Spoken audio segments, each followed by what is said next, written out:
Ya.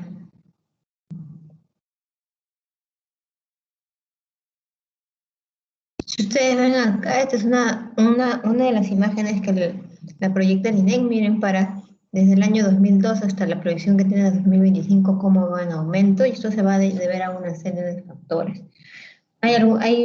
Como ya habrán visto en otras, en otros temas, los factores de riesgo son aquellos que te incrementan la probabilidad o la posibilidad de que tú puedas adquirir cierta patología, ¿no? Per se ellos mismos no, sino que son como un punto más que te puede ayudar a que puedas progresar hacia esa enfermedad.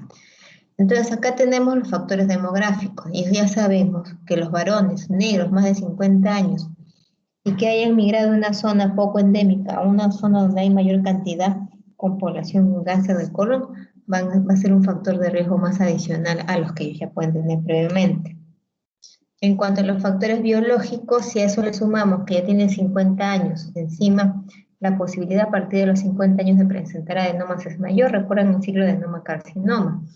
Y la migración proximal que ahora se está viendo, porque a medida que pasa el tiempo se ve mayor presentación de que sean en jóvenes menores de 50 años y en el colon derecho, ¿no? En el cáncer de colon siempre le ha gustado la parte distal, la parte izquierda, pero ahora se está viendo que hay una migración hacia el lado proximal, hacia el lado derecho, y está en estudio del por qué. Depende de la raza, depende del factor genético, y hay algún cofactor adyuvante más, es lo que se está viendo ahora con los estudios. Esto es conocido ampliamente por ustedes. Ustedes sabrán pues que el cáncer de colon se ve exacerbado siempre y cuando uno sea consumidor ampliamente de carnes rojas, ¿no? Y ahí viene el detalle. Lo que refiere a la literatura es que debe consumir unos 75 gramos de carnes rojas semanales, mientras que de las producidas solamente 25 gramos, ¿no? Si uno pasa ese umbral por el cual que nosotros estamos refiriendo, a la posibilidad de que nuestro factor de riesgo se incremente, va a ser mucho mayor. Asimismo, si son sedentarios, si son obesos, la obesidad es un factor de riesgo para un montón de enfermedades, porque la obesidad es un estado inflamatorio, ¿no? Es un estado en permanente inflamación. Entonces, no solamente va a ser factor de riesgo para cáncer de colon, sino también para cáncer de páncreas, para cáncer de hígado y para una serie de neoplasias que ustedes poco a poco, según la especialidad en la cual vayan rotando, la van a ver.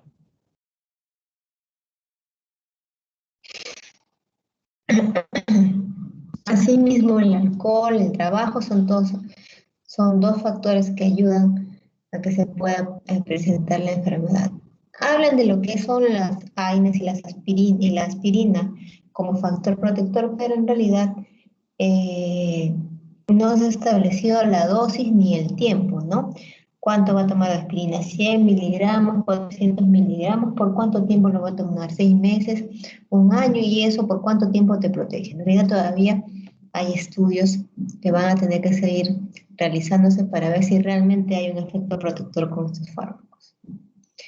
Dentro de los factores genéticos, el que ustedes van a ver más es el cáncer colorectal no polipósico hereditario, que es el Lynch, que está asociado a una serie de neoplasias que son fuera del colon, ¿no? El Lynch es poco estudiado acá en Perú. Uno de los sitios donde más lo estudian a nivel de Latinoamérica es Argentina. Tiene un instituto que está dedicado íntegramente a ello, y también realizan los estudios genéticos que crean pertinentes. Y otro de los que incrementa el factor de riesgo es la enfermedad inflamatoria intestinal, porque es una noxa que permanece en inflamación constante en la parte o segmento del colon que está afectando, y eso condiciona mayor inflamación, mayor cambio celular, la predisposición a que se forme el cáncer de colon va a ser mayor. Con el tiempo se llegaron a establecer solamente dos vías para establecer el cáncer de colon de patogénesis, que era la clásica y la alternativa. Con el pasar del tiempo se sumó una más, que es la vía cerrada, que es un poco más difícil de diagnosticar, porque obviamente falta mayor entrenamiento incluso en los patólogos para poder decir qué tipo histológico, frente a qué tipo histológico está. En la vía clásica es la que está relacionada mayormente con lo que es el cáncer esporádico, ¿no? Y va a estar directamente relacionado con la anulación o la supresión de los genes que evitan que haya la proliferación celular en la vía alternativa está más relacionado con lo que es el cáncer hereditario. Si yo lo tuve, probablemente mis hijos lo puedan tener, sí, y si lo tienen, la vía por la cual la van a adquirir va a ser la alternativa. Y esta sí está en plena relación con una alteración de muchos genes que ustedes están viendo ahí en la diapositiva.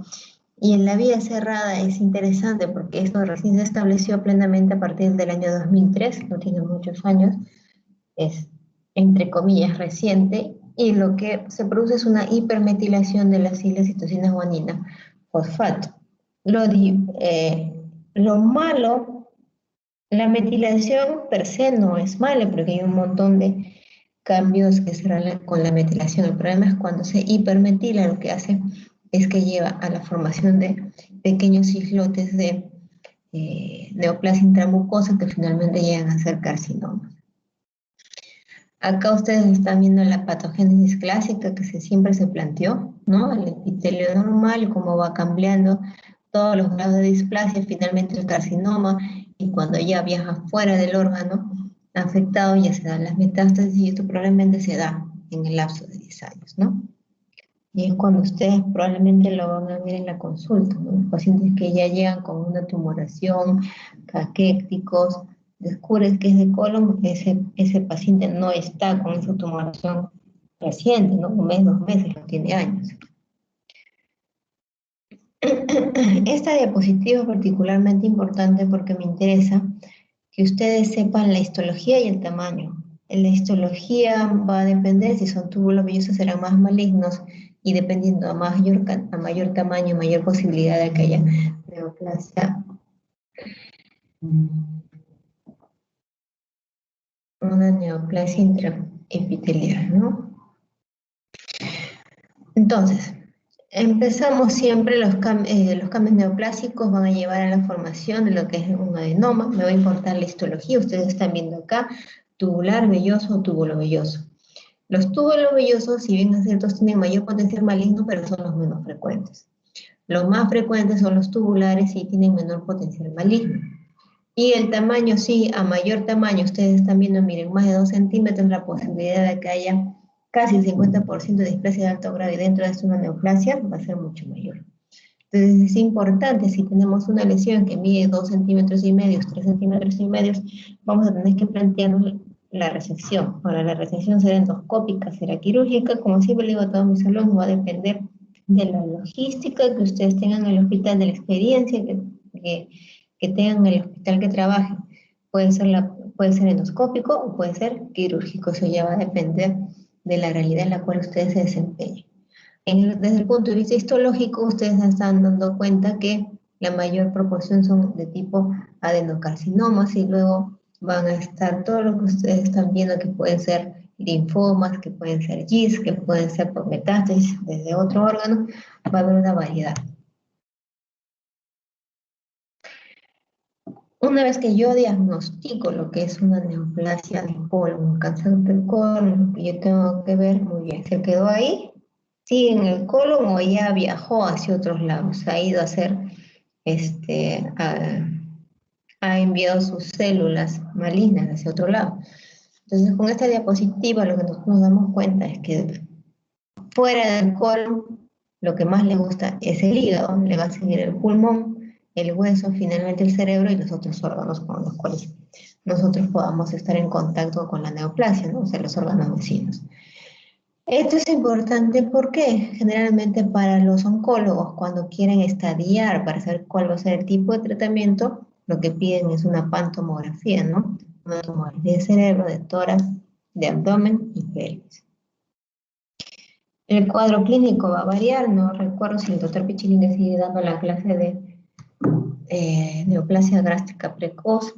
Es igual, si nosotros encontramos un paciente que le diagnosticamos por un screening, pero básicamente no tendrá síntomas cuando está en estadios tempranos.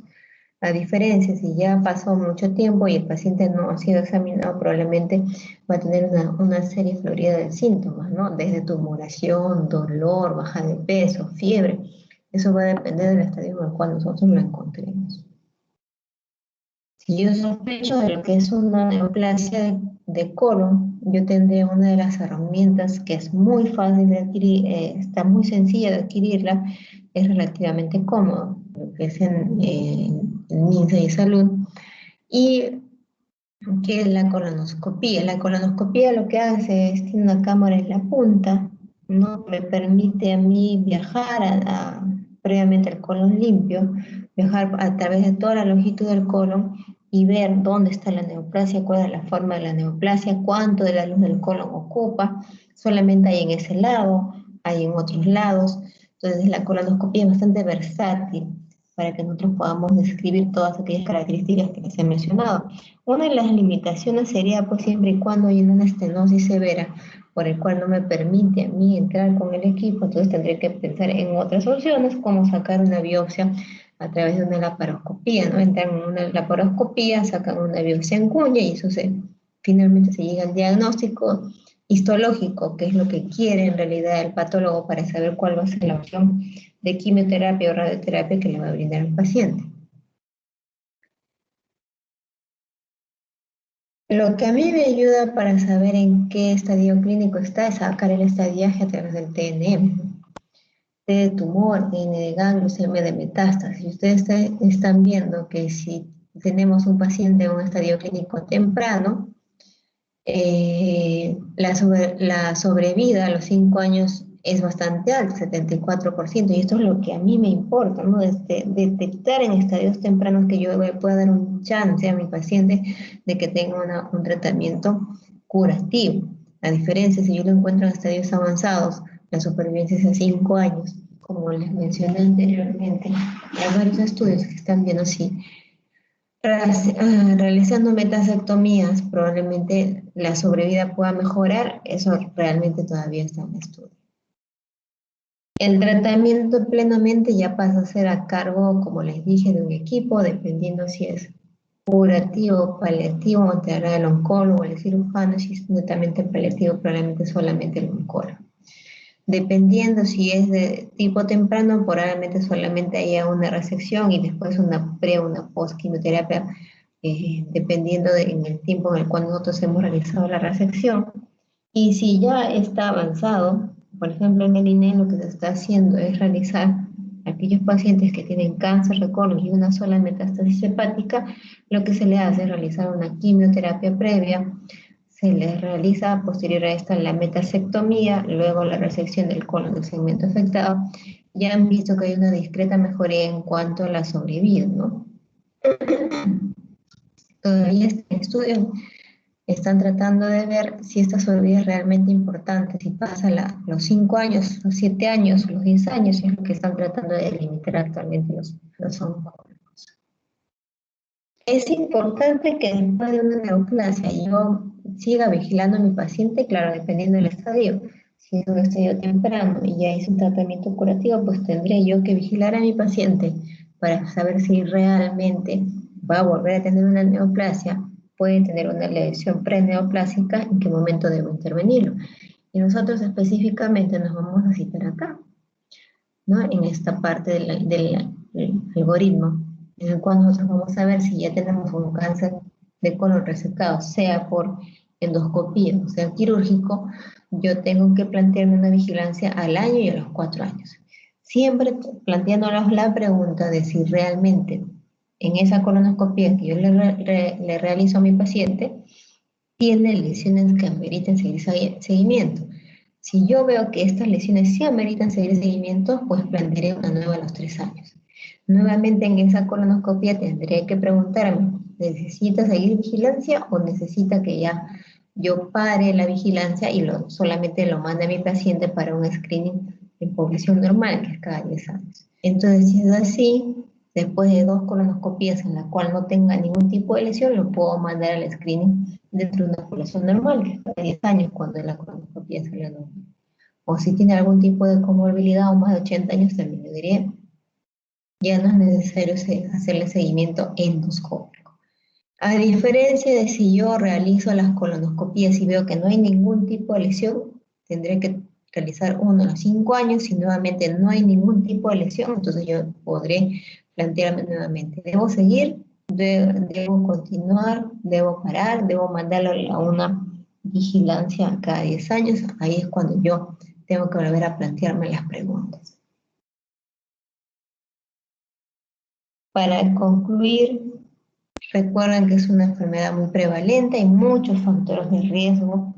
Cada factor de riesgo per se no quiere decir que vaya a tenerlo, sino que es una condición más por las cuales pueden desarrollar esta enfermedad. Recuerden que lo que me va a importar es las lesiones, si son de tipo neoplásico, es el tamaño y la histología, ¿no es cierto? El tipo velloso es más agresivo y a mayor tamaño, mayor posibilidad de displásicos, pues neoplásicos. Una herramienta buena, bonita y barata es la colonoscopia completa, que me sirve para establecer las características de la lesión. Una vez que lo haya diagnosticado, tengo que establecer el estadiaje TNM para saber cuál va a ser el tipo de tratamiento que va a recibir. Si va a ser paliativo, si va a ser curativo, eso ya se decidirá de acuerdo a lo que nosotros encontremos. Es importante que yo vigile a mi paciente después de haber resecado. Claro, es importante para saber evitar que haya recidivas, evitar que haya recurrencias y saber en qué momento vamos a tener que dar el tratamiento oportuno. La bibliografía que si ustedes quieren revisar está ahí a su mano y con el ESIJAB yo creo que tienen más acceso todavía, ¿no? ¿Tienen alguna pregunta, chicos?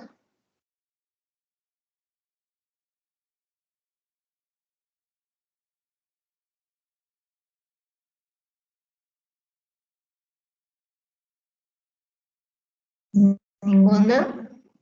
Ya.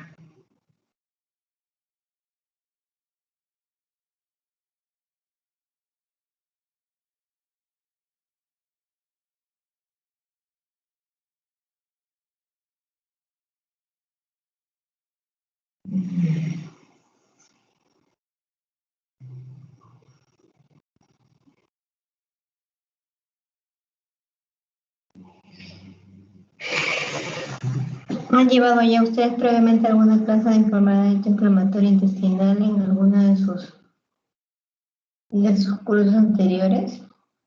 ¿Llevan patología?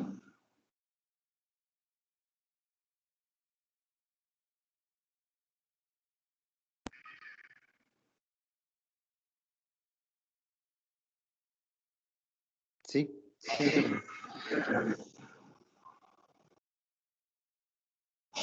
¿Lo vieron en patología?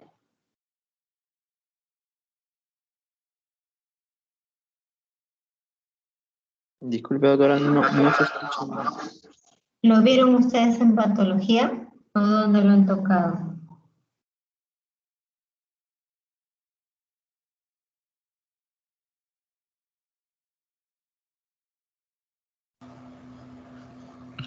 Sí, bueno, hace 2 años en patología lo íbamos a ver el tema. Ya. Entonces, no es una enfermedad, una patología completamente desconocida, ¿no? La enfermedad inflamatoria intestinal se ve más en los países nórdicos, es bastante difícil de tratarla, sobre todo lo que es la enfermedad de Crohn, es mucho más compleja tratarla. Hay algunos que incluso prefieren tratar con fármacos mucho más complejos, como son los biológicos, el interferón. Acá en Perú realmente la incidencia es baja, hay pocos estudios también relacionados con respecto a esta patología, y bueno, vamos a verla. La etiología todavía se postula que es una suma de muchas cosas entre predisposición genética, en que es postinfecciosa o en que va a depender prácticamente de nuestro estado inmune, que sea autoinmune, también se postula. Entonces es una suma en realidad de todo. Ustedes acá están viendo lo que les he mencionado hace poco, los países que tienen más incidencia son los países nórdicos, miren, Finlandia, Noruega, América del Norte, Canadá, Australia, son países que tienen mayor prevalencia de esta enfermedad. Y hay básicamente dos enfermedades, una que es la colitis ulcerativa y la enfermedad de Crohn. Como menciona su nombre, colitis ulcerativa básicamente va a afectar el colon, ¿no? En esta enfermedad, lógicamente nosotros, dependiendo del país en el cual nosotros nos desenvolvamos, es que vamos a plantear nuestras posibilidades diagnósticas. Entonces, si yo estoy en un país nórdico, lo primero que yo empezaré a presumir que pueda tener mi paciente es una enfermedad inflamatoria intestinal. Pero si estoy en Perú, lo último que yo voy a pensar, es una enfermedad inflamatoria intestinal. Si tengo un paciente que tiene diarrea, sangrado, baja de peso, primero pensaré en que es una infección, ¿no es cierto? Una patología infecciosa. Así es como ustedes tienen que ir pensando sus diagnósticos de acuerdo al país donde se desenvuelvan. En cuanto a la colitis ulcerativa, me da un cuadro característico de diarrea, sangrado, que me puede confundir con cualquier otro tipo de patología. Incluso se pueden asociar síntomas generales como fiebre, dolor abdominal, baja de peso, ¿no? Acá ustedes van a ver que a la colitis ulcerativa lo que más le gusta es la parte final, o sea, recto y cima. Miren, 54% de la presentación. Bastante. El otro lugar es todo lo que es el lado izquierdo y la forma de pancolitis generalmente es mucho más rara porque se suele presentar en las formas fulminantes. Acá ustedes lo que ven es el curso de la enfermedad y sí, en la mayoría de los pacientes es una crónica intermitente, es decir, un tiempo está bien el paciente sin ningún síntoma y nuevamente vuelve a recaer y otro tiempo estará mejor y otro tiempo vuelve a recaer. Entonces es una crónica intermitente. El diagnóstico, como no hay nada patognomónico, es una suma de todos entre lo que es la clínica, los exámenes, la endoscopía y finalmente lo que el patólogo nos va a decir. Está fuertemente asociado, según los últimos estudios, a los anticuerpos del P-ANCA, está bastante relacionado con esto. Si ustedes quieren estudiar más sobre esta patología, la enfermedad inflamatoria intestinal, hay una sociedad europea que se dedica íntegramente a todo lo que es la enfermedad inflamatoria intestinal, está completamente libre, está en inglés, ustedes pueden acceder a ella, ¿no? ¿Qué es lo que yo espero encontrar en la biopsia? En la biopsia lo que yo espero encontrar, que me va a diferenciar de lo que es una colitis infecciosa, es precisamente lo que es la presencia de plasmocitos basales, y lo que hay es también una depresión de células mucoides. Eso es lo que a mí me va a ayudar a diferenciar de una infecciosa. El resto de hallazgos van a estar íntegramente relacionados con la afectación de las criptas, disminución del número de criptas, disminución de la densidad, disminución de la longitud de las criptas, microabscesos en las criptas. Eso es una de las características que ustedes van a ver cuando el patólogo les refiere a su consultorio, ¿no? Una vez que ustedes hayan diagnosticado muy bien el paciente tiene enfermedad inflamatoria intestinal tipo colitis ulcerativa, ustedes lo que tienen que ver es realmente qué tipo de brote es. Si es leve, moderado, está inactivo. Hay muchas escalas que se han postulado. Una de las que más se usa es la de True Love, ¿no? Y ustedes están viendo que acá nosotros estamos viendo una serie de signos y síntomas cada una con una escala, ante lo cual nos dará un puntaje, siendo que el puntaje más de 21 estaremos frente a un brote grave. Si es un brote leve, estaremos entre 11 y 15 puntos, y de acuerdo a eso es que yo voy a plantear el tratamiento a mi paciente.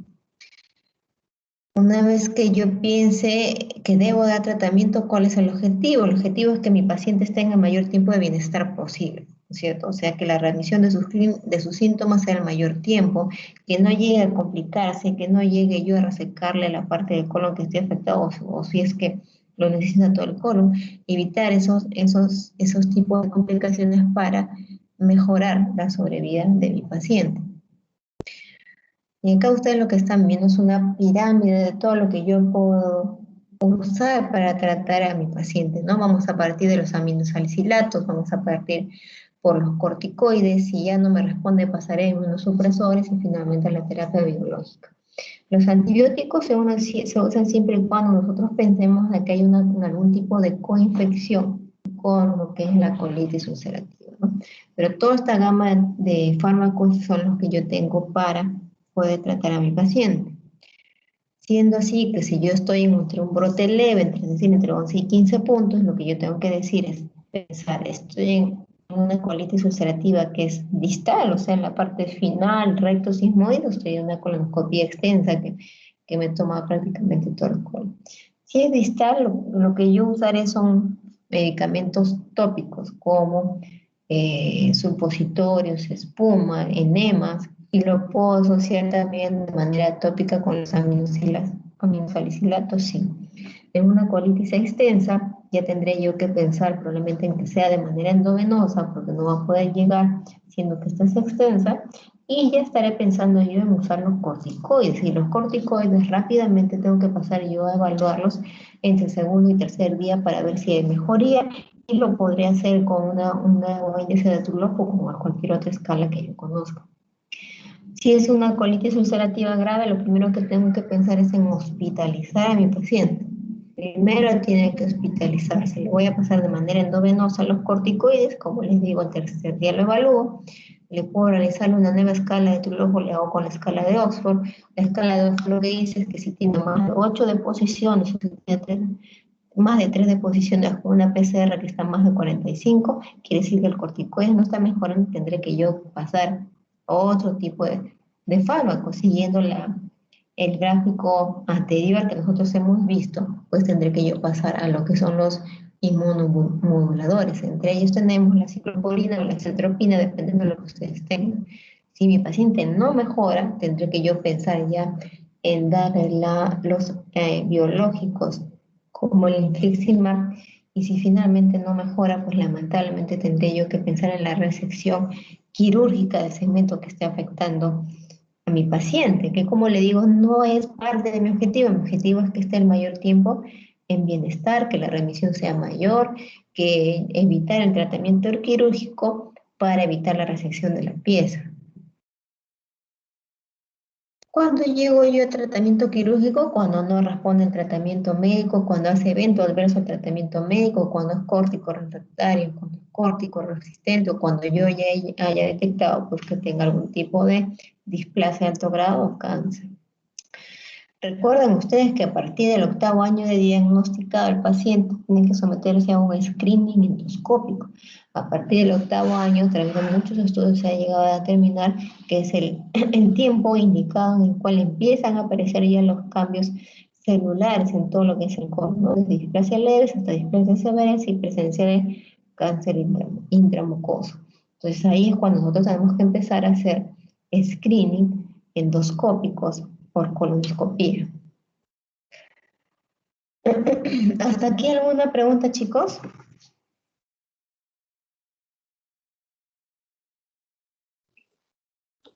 Doctora, disculpe. Dime. Mencionó creo que se usaban corticoides. En este caso, ¿cuál es el que se usa más frecuentemente? En vía oral, la prednisona.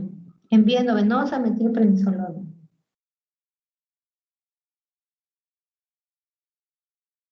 Ok, doctor.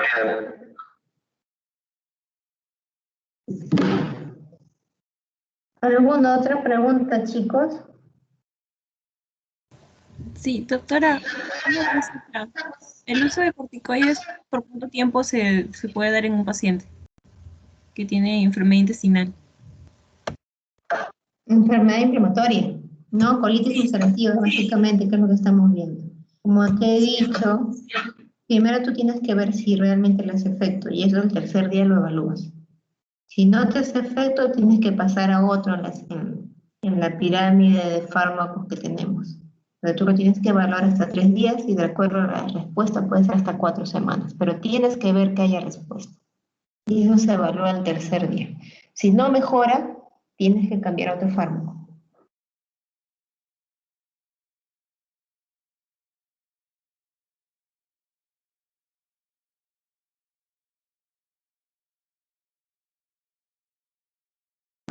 ¿Otra pregunta?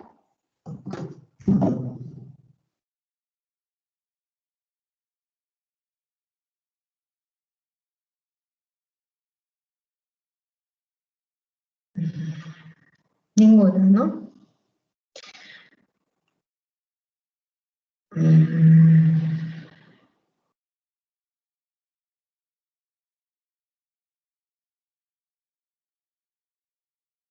Ya. Dentro de lo que es la enfermedad inflamatoria intestinal, viene la prima hermana de la tuberculosis, que es la enfermedad de Crohn, ¿no? Son primas hermanas, son muy parecidas. En la clínica lo que más va a predominar es el dolor abdominal y la baja de peso porque esta enfermedad es fistulizante, tan igual como la tuberculosis intestinal. La enfermedad de Crohn puede abarcar desde la boca hasta el ano, puede abarcar cualquier segmento, puede haber, la forma de presentación es ileal, colónica y anal, tan igual como una tuberculosis. Ustedes están viendo que lo que más le gusta agarrar la enfermedad de Crohn es el intestino delgado, específicamente la válvula ileocecal y el ilion distal, tan igual como la tuberculosis intestinal. Y de ahí puede ser cualquier otro punto del segmento del tubo digestivo. Y como ya lo había mencionado, miren, la mayor forma de presentación de esta enfermedad es fistulizante. Al ser fistulizante, estos pacientes son extremadamente demasiado delgados, ¿no?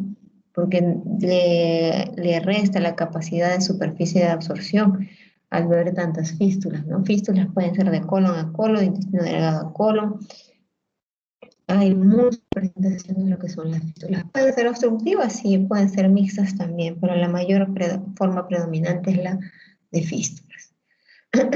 Tan igual como la anterior enfermedad, que es una suma de todo, desde clínica, exámenes auxiliares, lo que nosotros encontramos en la colonoscopía, lo que nos diga el patólogo, y también se ha visto que hay una fuerte asociación con los anticuerpos, que son los ASCA.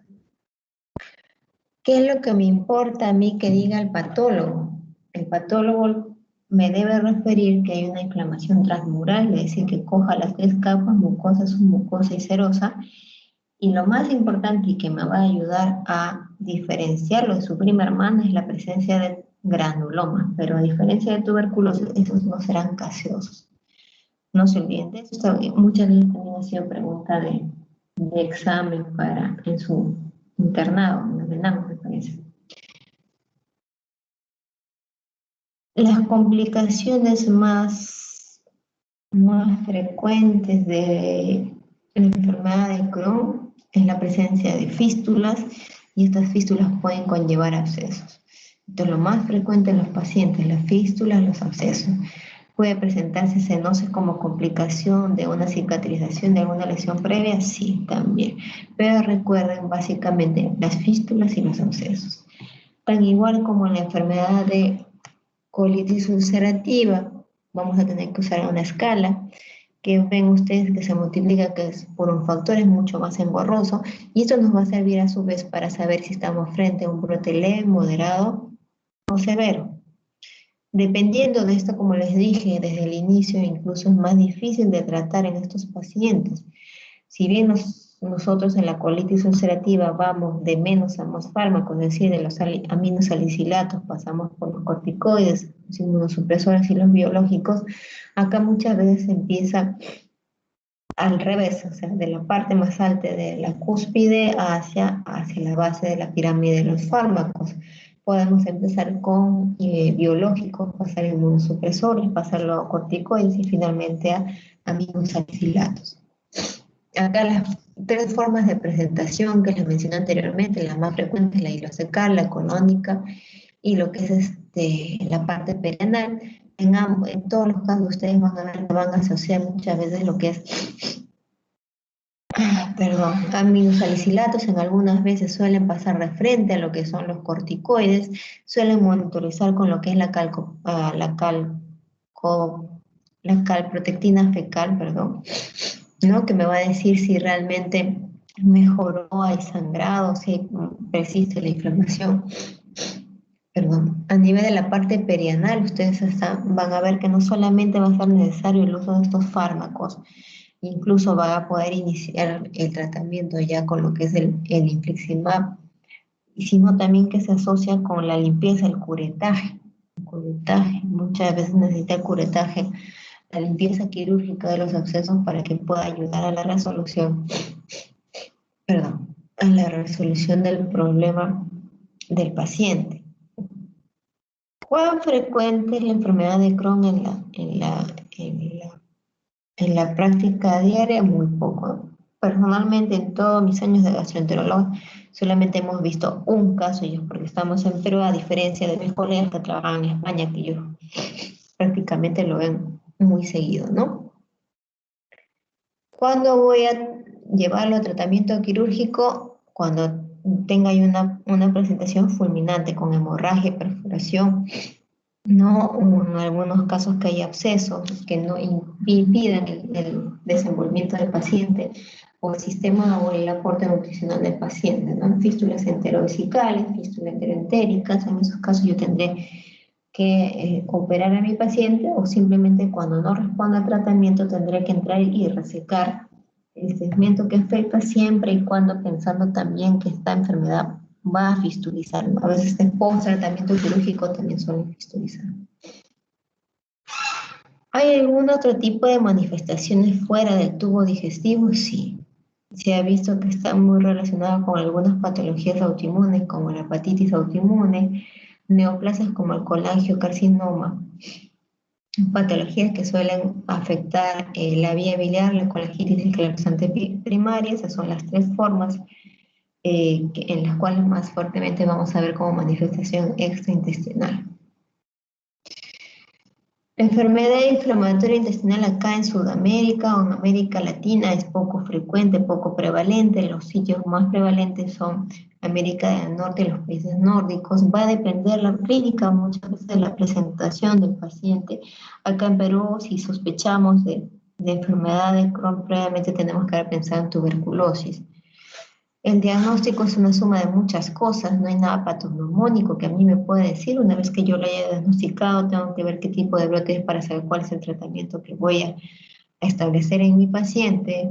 El tratamiento quirúrgico básicamente va a ser en presentaciones fulminantes o en la cual sea muy severo el cuadro. En cuanto a la patología o los hallazgos histopatológicos, la colitis ulcerativa, esto sí recuérdenlo siempre, por favor, la colitis ulcerativa solamente va a afectar mucosa submucosa, mientras que la enfermedad de Crohn va a ser transmural, mucosa submucosa serosa y la presencia de granulomas locales. Eso es lo que me va a ayudar a diferenciar lo que es tuberculosis, ¿no? Y acá está la bibliografía que ustedes pueden revisar. Como les digo, ya no es necesario que tengamos una biblioteca dentro de la universidad, sino que a través de SciHub ustedes pueden buscar la información. ¿Tienen alguna pregunta, alguna duda, chicos?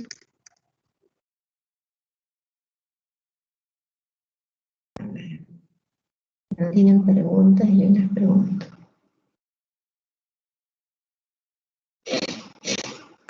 A ver, Giancarlo, dime.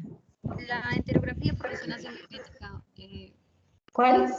La enterografía por resonancia magnética, doctora, ¿va a ayudar al diagnóstico o va a depender de, como usted dijo, del hospital donde nos encontremos para hacer el diagnóstico de la enfermedad de Crohn?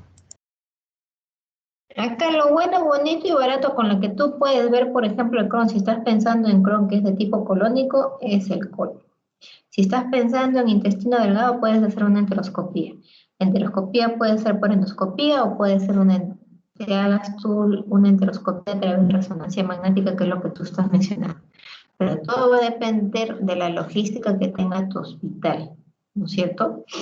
Yo en mi hospital lo único que tengo bueno, bonito y barato es la colonoscopía. Si quiero enteroscopía, tengo que remitirlo a otro hospital. Si quiero una tomografía de intestino delgado, tengo que referirlo a otro hospital. Entonces, yo voy a trabajar con lo que tengo. ¿Es válido? Sí. De todas maneras, el que no tengan no quiere decir que no van a pensar en eso. Tienen que pensarlo y si no lo tienen, derivar a su paciente, ¿no? Giancarlos, tienes Jan, ¿no? Jan o Han, Jan, Giancarlo Serna. ¿Tienes alguna pregunta? No, no, doctora. Sharon. No, doctora, buenas tardes. Ya.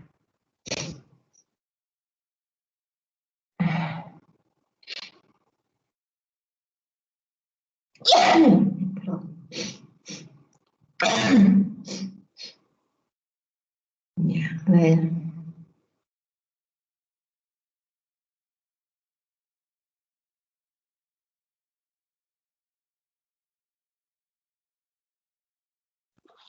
Doctora, disculpe,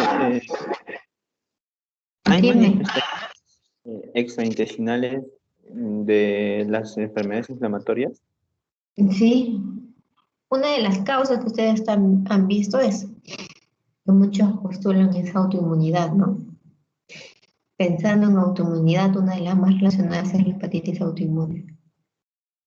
Entonces, en aquellos pacientes que tienen hepatitis autoinmune también y tienen alguna manifestación intestinal o colónica, ustedes deben pensar en descartar la enfermedad inflamatoria intestinal. ¿Y en cuál de ambos encontrar manifestaciones extraintestinales? ¿En la enfermedad de Crohn o en la colitis ulcerativa? La colitis ulcerativa. En la colitis ulcerativa es más frecuente. Ok, gracias, doctor. Hay algo que me haga alergia. Con tal que no sea COVID, toda la alergia que quieran, ¿no? Ahora todo es COVID. La enfermedad diverticular es común verla, sí, la enfermedad diverticular, los divertículos como tales. Ver complicaciones debe ser el contexto en el que estamos, cada vez es menos frecuente, ¿no? En estos 2 últimos años probablemente sea menos porque lo que estamos viendo ahora todos es más lo que es patología pulmonar COVID. Esta clase está bastante actualizada, ustedes al último de la clase van a poder leer este artículo en el cual se ha basado esta exposición, ¿no?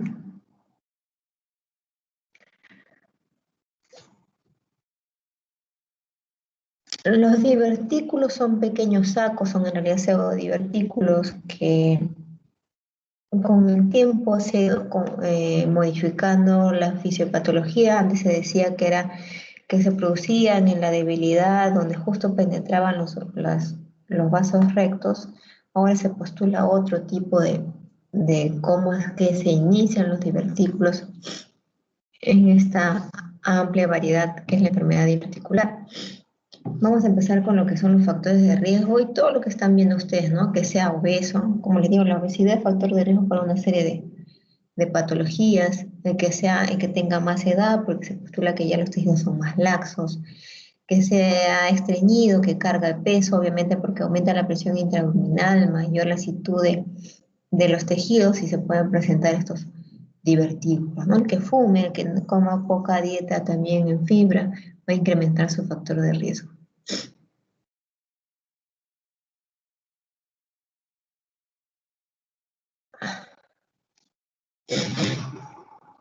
Y esto es lo que les decía, ¿no? Cómo han ido cambiando.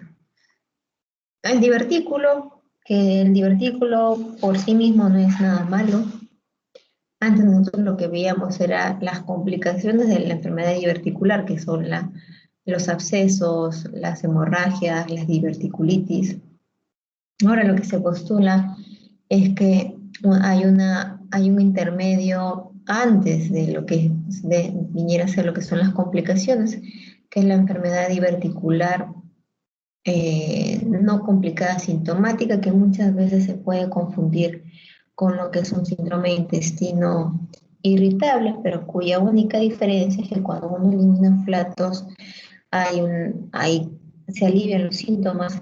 Eso nos diferenciaría de lo que es un síndrome de intestino irritable, ¿no? Esto es la enfermedad diverticular sintomática, pero no complicada.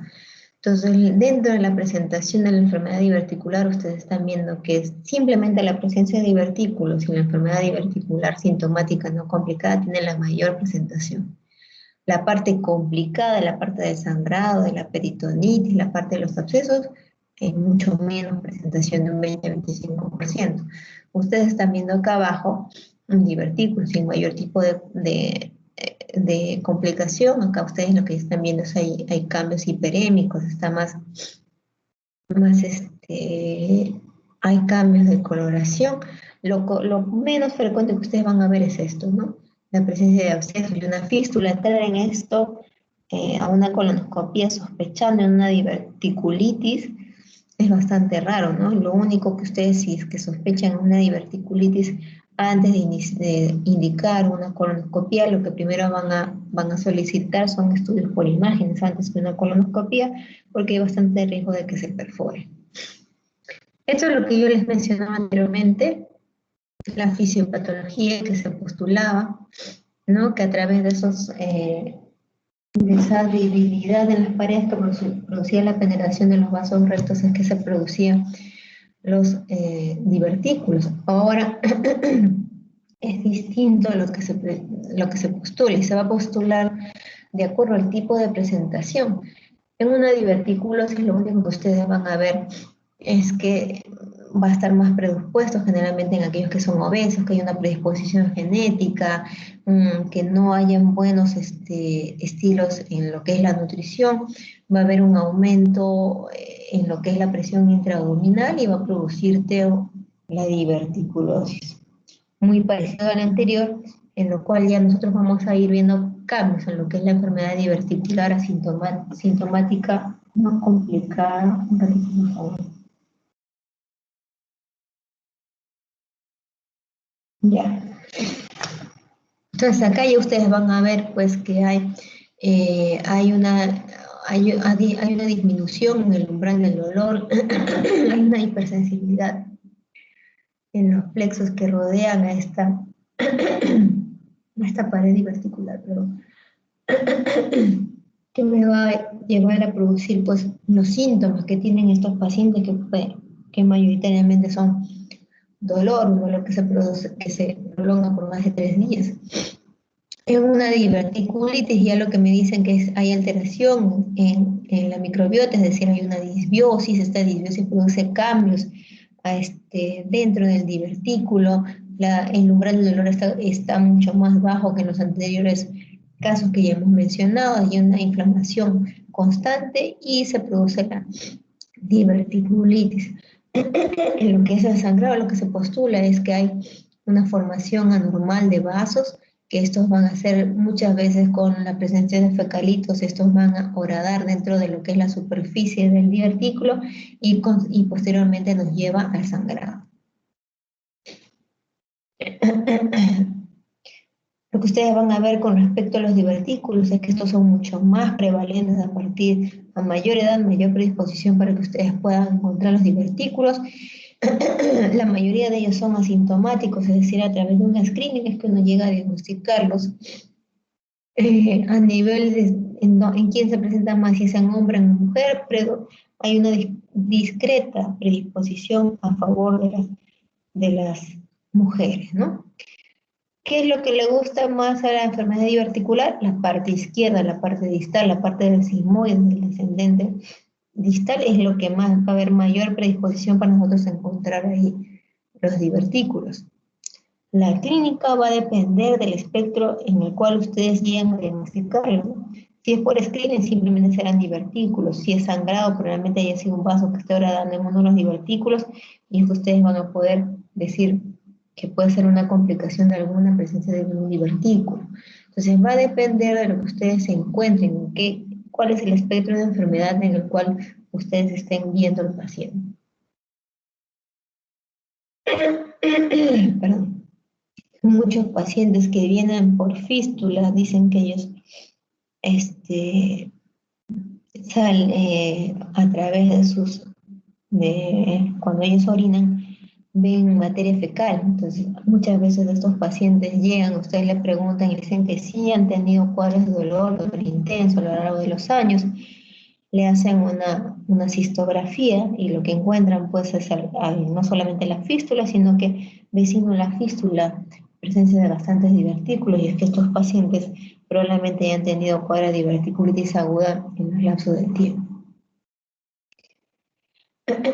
Para el diagnóstico es que ustedes tengan que sospechar dolor, puede cursar con fiebre, ustedes sospechan, le hacen el examen clínico y encuentran signos de irritación peritoneal, sobre todo en el lado izquierdo, que los pueden confundir como si fuera una apendicitis izquierda, pues tienen que sospecharlo, y lo primero que harán no es indicar una colonoscopia, sino solicitar una tomografía. Si ustedes indican una colonoscopia en un paciente que sospecha de una diverticulitis, no diverticulosis, una diverticulitis, pues en estos pacientes que tienen los tejidos muy friables serán más propensos de que haya perforaciones, porque como ustedes saben, En la colonoscopia lo que nosotros hacemos es echar aire al intestino, al colon. Entonces, si ese tejido está friable y nosotros echamos aire, probablemente nuestro paciente se perfore. Esta es una clasificación endoscópica nueva italiana en la cual se postula que a mayor número de divertículas la posibilidad de que mi paciente se complique, que presente absceso, que presente peritonitis, que presente sangrado, va a ser mucho mayor. ¿Y cuál es el límite por lo cual los italianos dicen que nuestro paciente se va a complicar? Por encima de 15 divertículos. Ese es el número tope según los estudios que ellos han realizado, por el cual ellos no van a decir más de 15 divertículos, mi paciente se puede complicar, sí se puede complicar, ¿no? Entonces ahora todos los que realizamos endoscopía o colposcopía tenemos que contar los divertículos. Una vez que nosotros sepamos que nuestro paciente está presentando algún tipo de complicación, le solicitamos una tomografía, y si en la tomografía vemos que hay las presentaciones de absceso, hay muchas clasificaciones que podemos usar. Cuando ustedes lleven cirugía, el cirujano en la presentación les va a dar muchas clasificaciones. La que más se suele usar es la clasificación de Hinchey, ¿no? Hinchey 1 generalmente va a ser aquellos pacientes que son las diverticulitis no complicada, como una enfermedad diverticular sintomática no complicada, ¿no? En la cual predomina el dolor, porque probablemente haya un pequeño absceso que se pueda limitar con el tratamiento, a diferencia de lo que ya es el Hinchey 2, en la cual ya hay un absceso de mayor tamaño, eso probablemente será más de 3-4 centímetros, que ya merita tratamiento. Hinchey 3, en la cual ya hay perforación, y en la Hinchey 4, cuando ya hay una peritonitis fecal y probablemente un tratamiento quirúrgico de emergencia. Este artículo que les menciono marca una diferencia importante con respecto a los otros protocolos que se han venido estableciendo, ¿no? Acá lo divide en diverticulitis aguda no complicada, que no tenga que sea inmunocompetente y que no tenga comorbilidad. A estos pacientes lo va a dividir en aquellos que tienen bajo riesgo y aquellos que tienen alto riesgo. Los de bajo riesgo son aquellos que los leucocitos están normales, la PCR está normal, no tiene fiebre, por lo tanto yo diré que hay más inflamación que infección. Entonces yo le daré a mis pacientes el reposo indicado, le daré líquidos y no le doy antibiótico porque lo que se postula es que hay un mayor componente inflamatorio más no infeccioso. Si mejora, continúo así por 7-10 días y luego le doy el alta de mi paciente. Sin embargo, aquellos pacientes que son de alto riesgo, que tienen ya leucocitosis, que tienen una PCR elevada, que han presentado fiebre, entonces es alto riesgo. Tendré que hospitalizar a mi paciente, le voy a dar antibióticos. ¿Qué antibióticos le voy a dar? Le puedo dar quinolonas de segunda generación con nitronidazol, con un metronidazol, o amoxiclavulánico por 5 días. Puedo coadyuvarlo con lo que es analgésico, cualquier analgésico que nosotros estemos manejando. Si mejora en 2-4 días en buena hora, si no mejora probablemente yo tenga que estar pensando en la posibilidad de que mi paciente vaya a requerir tratamiento quirúrgico, porque probablemente sea lo que tenga un absceso que necesite drenaje, ¿no? Algo que mencionan dentro del artículo es que aquellos pacientes, para evitar que tengan complicaciones o un nuevo cuadro de una diverticulitis aguda, lo que postulan son los ciclos de darle de rifaximina por 7 días cada inicio de mes, por 1 año, por 2 años, y lo que se ha visto es que estos pacientes que toman esto por el tiempo indicado, suelen presentar muy pocas complicaciones de enfermedad diverticular, llámese diverticulitis. A los anteriores eran los diverticulitis aguda no complicada, ahora vienen ya los complicados, que básicamente lo dividen solamente en 2, que es absceso y peritonitis. Y acá en lo que es absceso sí hay cosas muy interesantes que han cambiado, ¿no? Aquellos pacientes que tienen los abscesos, que tienen menos de 3, entre 1 y 2, que no tienen mayor comorbilidad, no tienen ningún otro tipo de riesgo, pueden responder a antibióticos en la medida en el cual también haya sido diagnosticada de manera temprana. Y el cambio acá es que aquellos pacientes que tienen los abscesos más de 4 centímetros tienen que dar antibiótico, tienen que hospitalizarlo, pero lo que menciona es que hay que hacer un drenaje percutáneo a través de radiología intervencionista. No como tratamiento definitivo, sino como un tratamiento puente hacia una cirugía electiva para hacer una mayor limpieza quirúrgica, sea laparoscópica, ¿no? Para evitar el corte. Pero lo nuevo acá es que el drenaje percutáneo a través de radiología intervencionista es un tratamiento puente, no definitivo. En aquellos pacientes que ya nosotros le hemos diagnosticado peritonitis, lógicamente tendrá que entrar a sala. Lo que postulan acá también es cuál es el mejor momento para entrar a sala. Entonces, lo que ellos mencionan es que si es un paciente que está inestable, solamente a hacer una cirugía rápidamente para hacer una colostomía, no ningún tipo de colostomía especial, a diferencia de que si el paciente ya está más estable, el cirujano podrá plantear algún tipo de ostomía especial para evitar complicaciones más adelante en los pacientes. Ahora, ¿debo hacer seguimiento a mi paciente que ha tenido diverticulitis? Sí, porque se ha visto que hasta un 11% pueden estar asociados, sobre todo los que son las diverticulitis complicadas, están asociados con la presencia de cáncer de colon, ¿no? Entonces, tienen que hacer seguimiento. El problema es en qué tiempo. Muchos de los artículos mencionan que debe ser entre 4 y 8 meses y otros dicen semanas y otros mencionan hasta 12 semanas.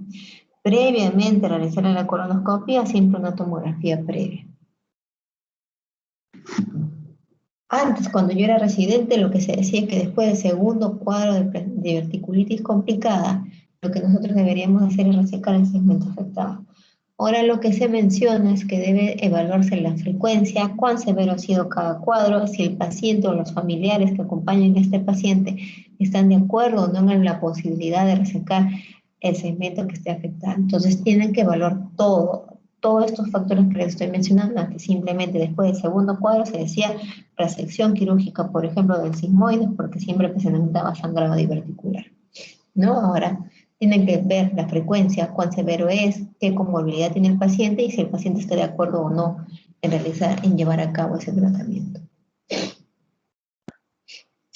Diverticulosis, hay muchas causas de la diverticulosis, ¿no? Lo que más están postulando, según lo que ustedes hemos visto en los gráficos, es que hay alteración del sistema nervioso entérico, alteración de los plexos neuronales que rodean a ese divertículo, en un contexto también de lo que hay en aumento de presión intraabdominal.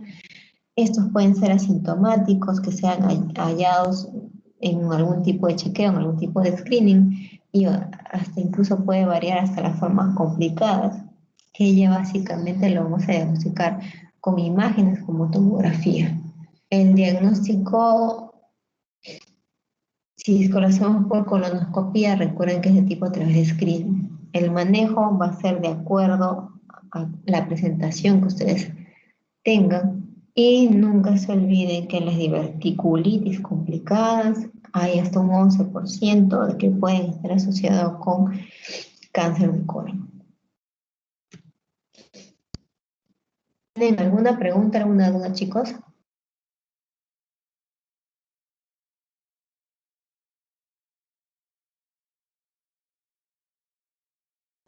Doctora, ¿al tratamiento que se le da al paciente también se puede agregar la fibra como el policarbofilo de calcio?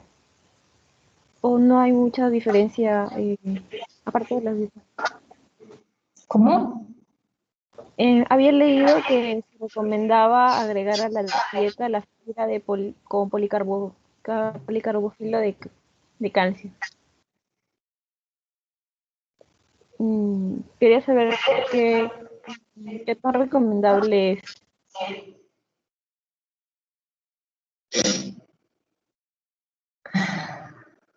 Mira, con respecto a eso no tengo mayor experiencia.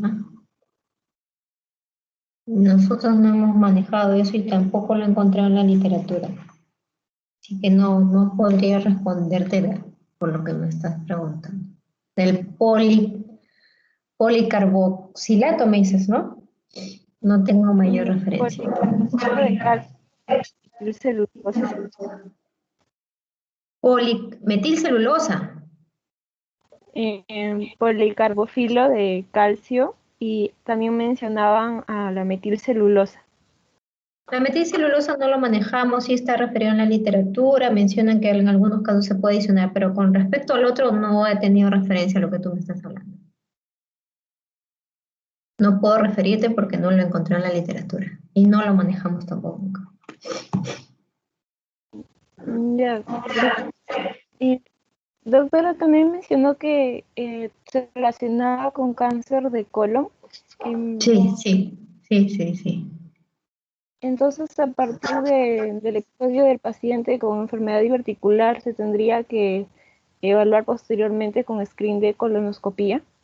Sí, en aquellos pacientes que tienen una diverticulitis complicada, sea por sangrado, sea porque ha presentado absceso, sea porque ha presentado peritonitis, después del cuadro agudo, después de 8 o 12 semanas, si ustedes, en el tiempo que ustedes hayan establecido por sus protocolos en su servicio, tienen que revisar a su paciente, someterlo a un screening para descartar cáncer de colon.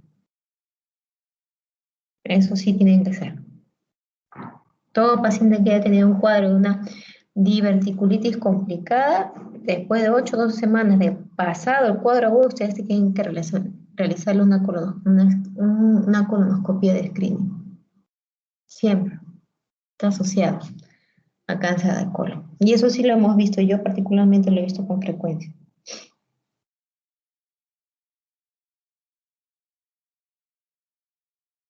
¿Alguna otra pregunta, chicos?